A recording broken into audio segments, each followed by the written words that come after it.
He's here to provide us with key updates on impeachment proceedings, clarify legal points, and answer your questions to provide clarity. Of course, within the bounds of what can be publicly discussed. He is a litigation lawyer of 41 years, attorney. Graduated from the University of the Philippines, College of Law in 1984, corporate and remedial law professor, managing partner of Bukoy, Pablador, and Associates Law Offices, specializing in corporate and tax trial and appellate litigation. He is a member of Pre-Legal Assistance Group, or PLAG, since 1980, and Movement of Attorneys for Brotherhood, Integrity, and Nationalism, Incorporated, or BINI.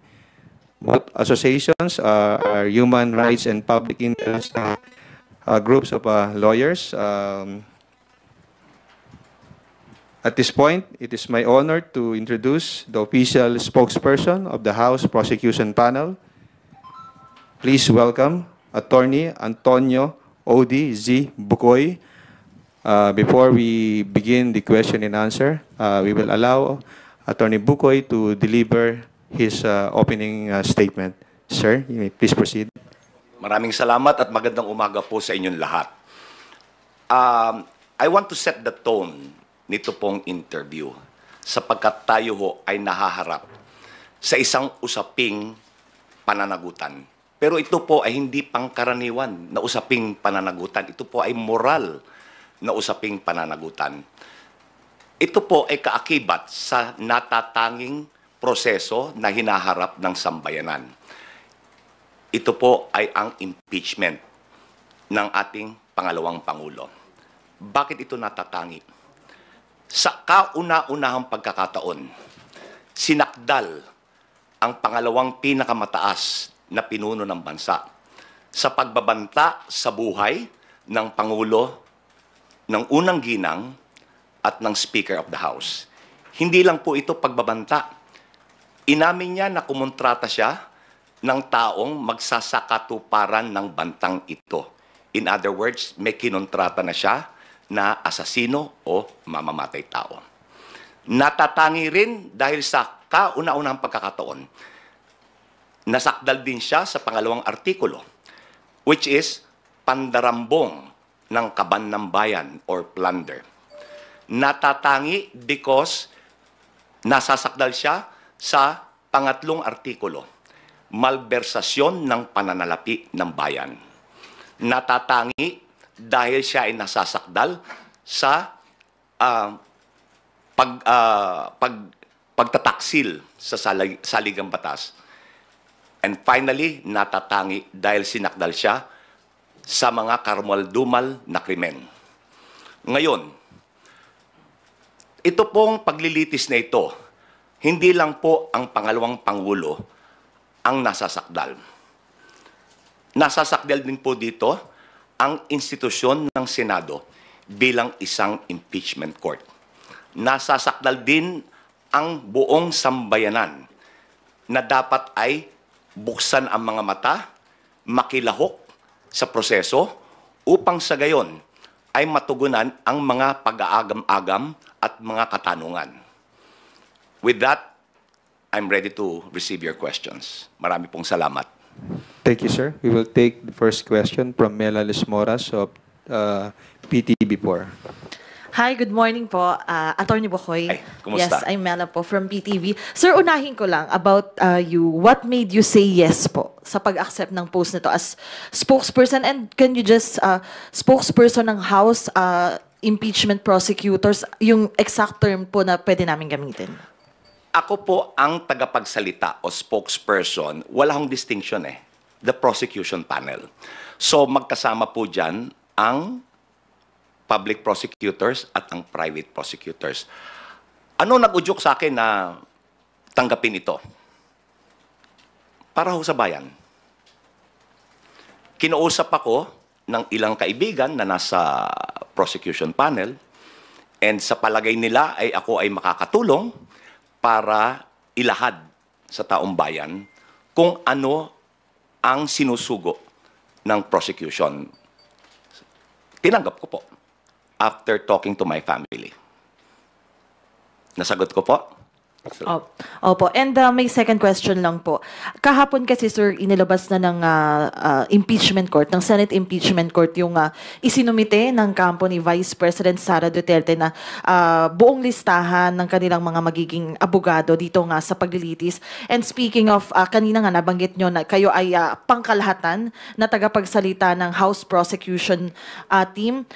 Sa panig po ba ng House Prosecution Team, kailan kaya natin papangalanan lahat ng kasali at kung if pwede na nating banggitin sino po ba yung mga magsisilbing private prosecutor sa panig po ninyo, kailan ito? At medyo compound question lang, anong ibig sabihin po nito na nagsumite na rin yung kampo ni Vice President Sara Duterte ng kanilang mga abogado?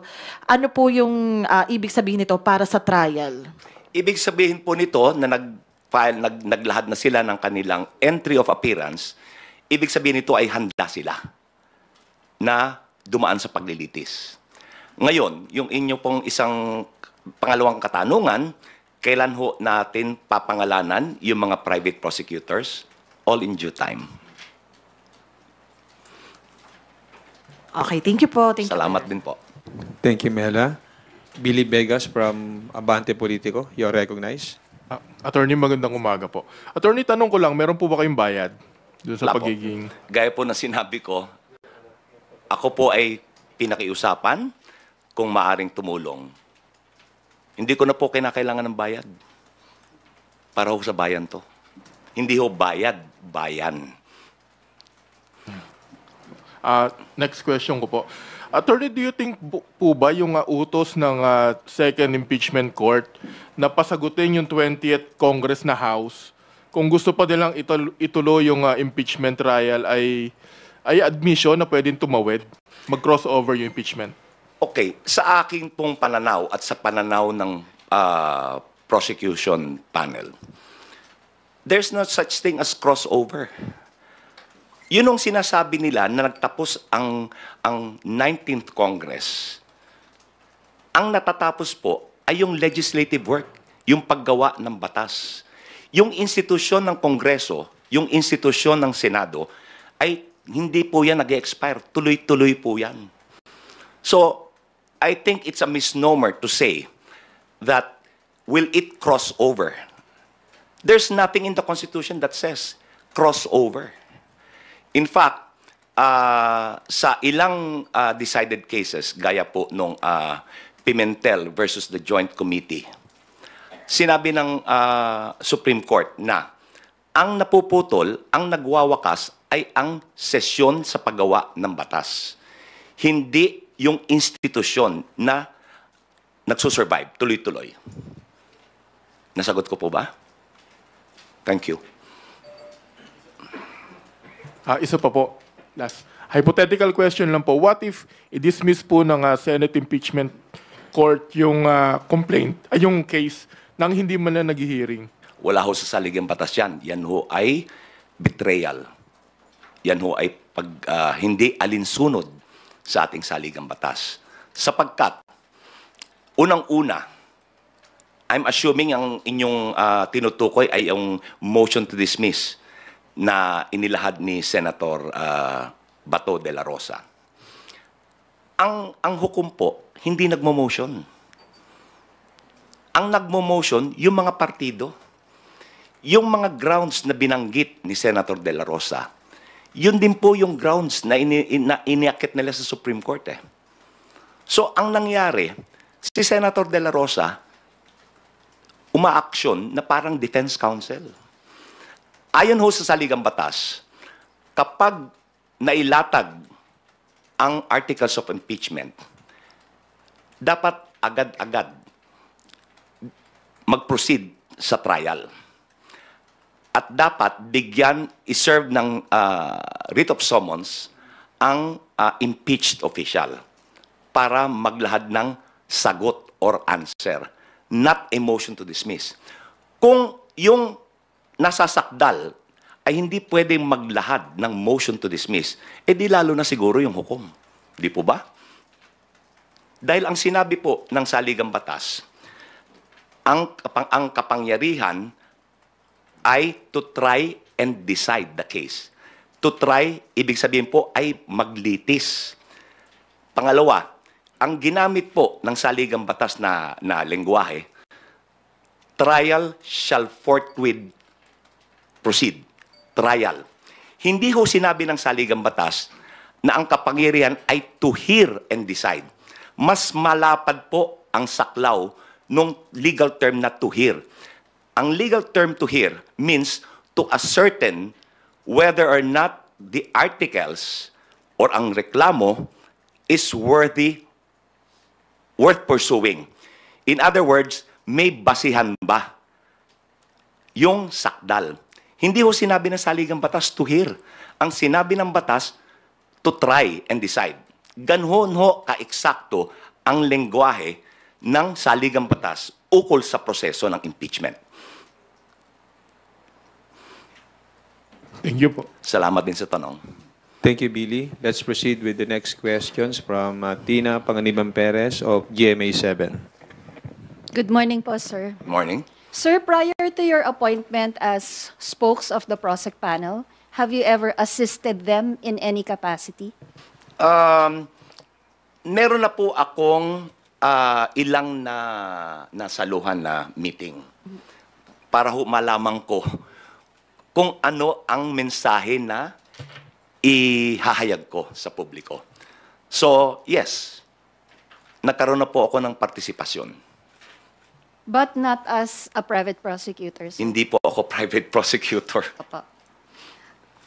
And meron po ba kayong update doon po sa binanggit ng prosecution panel na clarification na hihingin po nila sa Senate Impeachment Court about yung orders na ibinaba ng Senate Impeachment Court, pati po yung pag-remand sa articles? Within the next few days,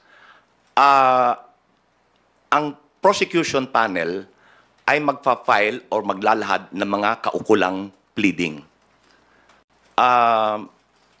Within the next few days, magkakaroon po ng paglalahad. Sir, clarification lang. That's a motion? Motion to what? It could be a motion or it could be a manifestation. Thank you po, sir. Either way, it is to clarify. Yun hong order. Okay. Thank you po. Thank you, Tina. Vivian Gulia from ABS-CBN2. Good morning, Attorney. morning. Opo. Can you confirm and may we know the reason? Base po sa reports ay the House of Representatives was furnished a copy of the notice of appearance ng pag-enter ng lawyers ni Vice President Sara Duterte ng kanilang entry of appearance, pero hindi po ito tendered, copy, refused to receive. Okay. Liliwanagin ko po hindi ko ho alam pa kung ano yung dahilan. Subalit, ang bottom line dito, wala ho naman nasaktan, walang damage eh. Because nung tinender nila yung service, nung entry of appearance, tender means you are constructively served. So, tanggapin o hindi, yun hong purpose was served. Because it was tendered. So, as if you received it. Pag tender po kasi, iniiwan yung dokumento, kaya tender. Kaya naman tender kasi hindi nila in-acknowledge na tatanggap nila. But nonetheless, gaya na sinabi ko, no harm, no foul. Wala hong nasaktan dito, walang naagrabyado. And as of today, hindi pa po ba naisusumite ng House yung at least the compliance for the first requirement of the Senate Impeachment Court to submit a certification that the impeachment proceedings against VP Duterte here at the House of Representatives were compliant with the Constitution, and won't it derail the process po, the trial? Hindi po.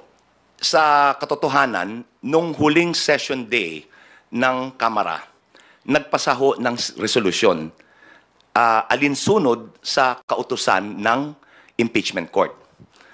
Pero nais ko rin pong banggitin. Ngayon ho, hindi pa yan naisusumite.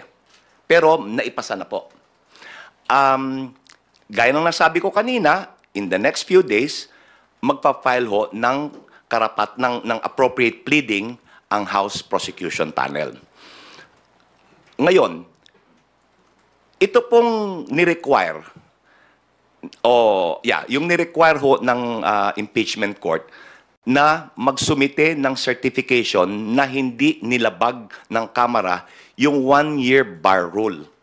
Ito po ay surplusage sapagkat yun hong verified articles of impeachment, yun na po yung hinihingi nilang sertifikasyon.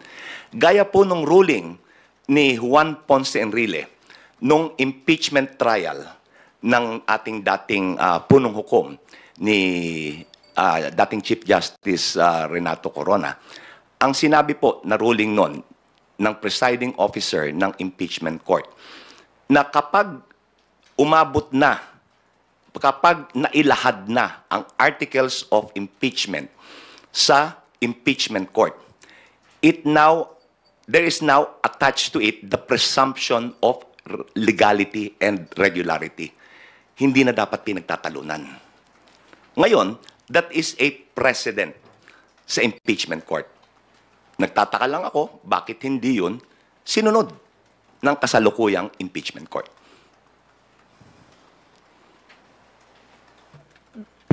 Bali, sir, i-comply pa po ba ng House tong requirements or in the House prosecution's opinion, hindi na po kailangan at hindi ito makaka-derail sa trial kahit hindi sundin itong mga requirements? Ngayon, ito po, gaya ho nabanggit ko, ang prosecution panel ay magsusumite or maglalahad ng appropriate pleading. Ngayon, I assure the public that if the House prosecution panel will not be or not provide reason for any delay. Hindi ho ang House prosecution panel ang magbibigay ng dahilan upang maantala ang trial ng impeachment. Okay. Sir, last na lang, doon sa private prosecutors, you said in due time. Kailan po itong due time? And can you provide us a background lang how they were selected and bakit sila po yung napili? Ang alam ko po, ang private prosecutors ay mga abogadong nagboluntaryo ng kanilang serbisyo. Yun po ang alam ko. Ako po ay sigurado na gaya ko, wala rin silang bayad. Dahil itong paglahok dito ay para sa bayan, hindi para sa bayad. Okay po? Okay, sir. Thank you rin. Thank you. Thank you, Bibian. Elson Kismorio from Manila Bulletin. Hello, Attorney. Good morning. Hello. If we may talk about SP Chis Escudero for a minute. Apparently, former Chief Justice Renato Puno is saying na SP Escudero may have exercised grave abuse of discretion. Basahin ko po, sir, yung exchange dun sa interview Sige. kung saan sinabi ni ex-Chief Justice. So yun bang ginagawa ngayon ng Senate President? Pasok ba sa grave abuse of discretion? And then Puno said, yan naman po ang pag-aaral, hindi lamang ng PhilConsa. Yan din po ang sinasabi ng mga academicians, mga deans ng colleges of law, mga professors ng constitutional law, at mga iba't ibang commentaries na naririnig natin sa mga nakakaintindi at nakakaalam sa saligang batas. Your take po on this statement? Ako po ay sumasang-ayon sa sinabi ni Chief Justice Renato Puno. Sapagkat ang mga naging actuation and ruling ni Senate President Chis Escudero as the presiding officer of the impeachment court ay wala ho sa saligang batas yan. Kagaya po ng pag-remand. Hindi po ang pag-remand, ibig sabihin, yung lower court should reconsider. Gaya po na nabanggit ko kanina. Wala hong salitang remand sa impeachment. Hindi ho angkop ang remand sa impeachment.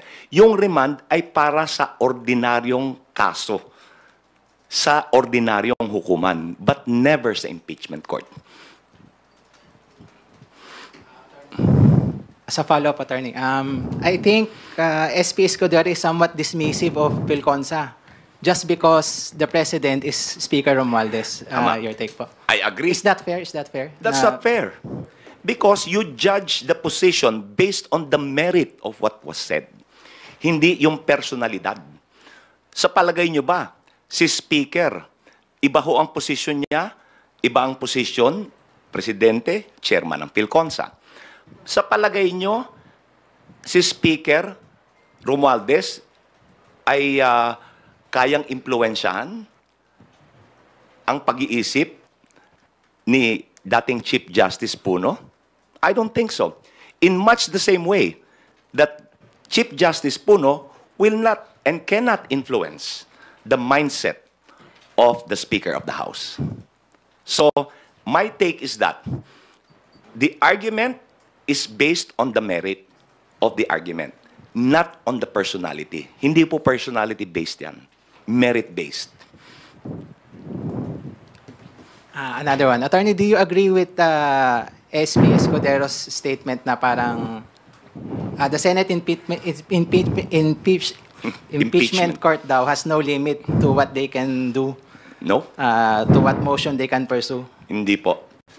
Meron pong limitasyon. Ang limitasyon ay ang ating saligang batas at ang kanilang sariling impeachment rules. Hindi po pwedeng porque you are sui generis, pwede mong gawin ang lahat ng gusto mo. Ang limitasyon po ay nasasaad sa ating saligang batas at sa kanilang sariling impeachment rules. In fact, kung yung impeachment rules po ay hindi alinsunod sa saligang batas, hindi rin po ubra yun. So lalo na, yun sa kanyang statement na kaya niyang gawin, kaya nilang mag-order ng kahit na ano, mali po yun. Dapat alinsunod sa parameters na sinet ng saligang batas. Kung inyong tutunghayan, nakahiwalay po yung Article 11 doon sa Article 6. Article 6 ho, tungkol sa trabaho ng paggawa ng batas. Yung Article 11 is for accountability. Very specific yung provision ng accountability. Very specific what the powers are. So hindi po pwedeng bardagulan to. Hindi pwede na kung anong gusto, yun ang gagawin. May limitasyon. Last na po, promise. Sige. May promise pa. Totoo yan, ha? You've already called out Senator De La Rosa kanina po, no, for being like partisan kasi Yes. nag-file na motion. Pero hindi lang naman po siya yung perceived na partisan doon sa Senate impeachment court. So are you worried about that? Ganito po, ano? We will give them the benefit of a doubt. Sapagkat, alam po naman nila yung batas eh. Alam nila kung anong ginagawa nila eh. Nanumpa sila that they will administer impartial justice. Ngayon, tignan po natin kung talagang tutuparin nila yung pinanumpaan nila to deliver impartial justice. The cold neutrality of an impartial judge. Tignan natin. Talagang promise, huli na yan, ano? Okay. Thank you, Elson. Okay, Milky Ergonan from DCRH. Good morning, Attorney Bukoy. Gandang maga po. Can you, how do you describe the composition of the defense team? Kilala ko po yung mga name partners dyan dahil we are contemporaries sa UP College of Law. Ginagalang ko ang kanilang kakayanan. And I think the Vice President is in good hands. Okay. Nabanggit niyo, sir, nabanggit ni Elson at nasagot niyo rin about the biases of some of the senator judges. So hindi ba at this point ay sasabihin ng prosecution team to, kumbaga ay mag-inhibit yung ilan na perceived na kakampi ng Vice Presidente? Ganito po yan, ano? Sa impeachment po, even sa regular courts, but lalong-lalo na sa impeachment, yun hong inhibition or recusal is personal to the judge. Kung gusto niya, ayaw niyang bumitaw, nasa sa kanya yan. Pero sa regular courts po, there are specific grounds for recusal. Okay? Pag hindi ho covered nung specific grounds sa recusal, as in relationship, familial ties, yun ho, mandatory. Pero other than those, if ang ground ay perceived bias, yan po ay personal na desisyon nung hukom. Ngayon sa impeachment po, yan po ang umiiral na kalakaran. It is personal to the judge concerned. Ngayon, tanong, kami po ba ay hihingi ng recusal nung mga perceived bias ng mga hukom? Pinag-uusapan po yan. Subalit, kung ito ay magiging dahilan para maantala, siguro isang tabi na lang yan. Anyway, ilalahad ang ebidensya, ipapakita sa mga hukom, makikita ng publiko, nasa sa kanila yan. Kung kahit na malakas ang ebidensya, mag-aakwit pa rin sila, sinong huhusga? Ang bayan. So, meaning, Attorney Bukoy, if ever, hindi nyo ipipilit na mag-inhibit sila. Pero pwede bang sabihan na hindi sila magbigay ng mga statements, kumbaga ay panig kay Vice President Sara? Kasi hindi pa naman sisimula ang impeachment trial and they will serve as the senator judges. Wala po kami sa katayuan na turuan sila. Alam na po nila yan. Hindi na kinakailangang ipaalala pa. Subalit, once umusad ang impeachment trial, meron hong gag order na nasa impeachment rules. Bawal magbigay ng mga opinyon, bawal magbigay ng mga pahayag ukol sa merito ng kaso, ang prosecution, ang depensa, pati na ang mga hukom. May gag order po na nakalagay doon sa impeachment rules ng Senado. Salamat po. Salamat din po. Thank you, Milky. Let us now acknowledge Dwight De Leon from Rappler. Hello po, good morning po, Attorney. Tama ba, Attorney, it wouldn't be in the best interest of the prosecution to push for the inhibition of some senators because you still need 16 votes to convict? Or magbabago po ba yung numero? Kami po ay umaasa na bubuksan ng mga hukom ang kanilang mga mata at titimbangin nila ang ebidensya.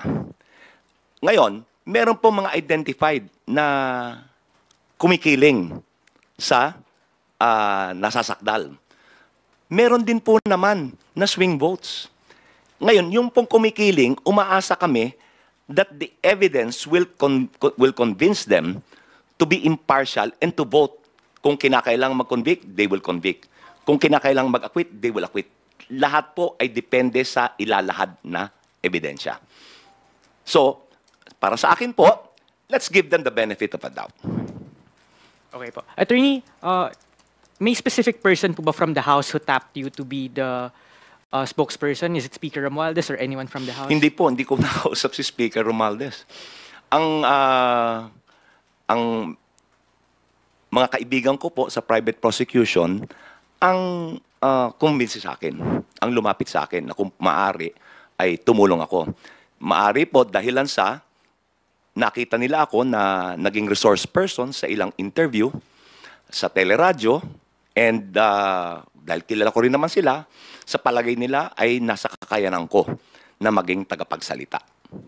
Sir, I checked your portfolio. It said that you're a member of FLAG and Mabini. Can you just give highlights of your career as a human rights lawyer as well?